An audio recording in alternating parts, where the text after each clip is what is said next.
Do you wanna know? Assalamualaikum warahmatullahi wabarakatuh. Saya Mutiara Ramadhani, nomor absen 16 dari kelas 11 OTKP 2. Hari ini saya akan menjelaskan materi tentang fungsi administrasi keuangan.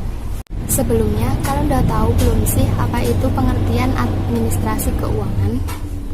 Nah, administrasi keuangan menurut Liang Ji adalah proses perencanaan, penyediaan, penggunaan uang dalam suatu perusahaan atau organisasi. Nah, sekarang kita membahas tentang fungsi administrasi keuangan. Fungsi administrasi keuangan ada 4. Yang pertama, fungsi investasi. Yang kedua, fungsi mencari dana. Yang ketiga, fungsi pembelanjaan. Dan yang keempat, fungsi pembagian laba. Nah, yang pertama adalah fungsi investasi. Fungsi investasi adalah semua aktivitas pengelolaan dana dalam aktiva-aktiva yang dipakai untuk mencapai tujuan organisasi.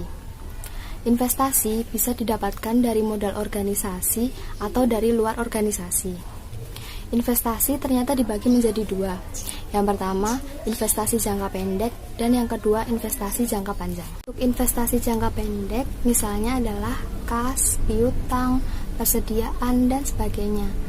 Sedangkan investasi jangka panjang, misalnya tanah, gedung, peralatan produksi, kendaraan, dan sebagainya. Yang kedua adalah fungsi mencari dana. Fungsi mencari dana adalah fungsi untuk mencari modal untuk membiayai semua aktivitas yang dilakukan oleh organisasi.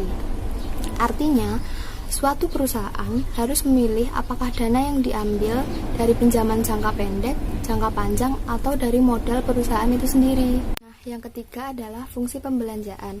Fungsi pembelanjaan merupakan semua kegiatan yang berkaitan dengan penggunaan dana yang digunakan untuk membiayai seluruh kegiatan, baik itu dana milik sendiri maupun dari luar organisasi.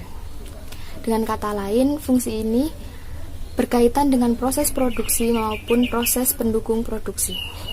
Yang terakhir adalah fungsi pembagian laba. Ini adalah kegiatan pembuatan dan penentuan aturan dalam pembagian keuntungan hasil usaha. Fungsi pembagian laba juga dapat dimasukkan ke dalam fungsi mencari dana, karena perusahaan berupaya mengembangkan usaha perusahaan dari dana perusahaan itu sendiri. Nah, itu tadi keempat fungsi administrasi keuangan. Semoga video ini membantu dan membuat kalian lebih paham tentang fungsi administrasi keuangan. Sekian video dari saya. Wassalamualaikum warahmatullahi wabarakatuh.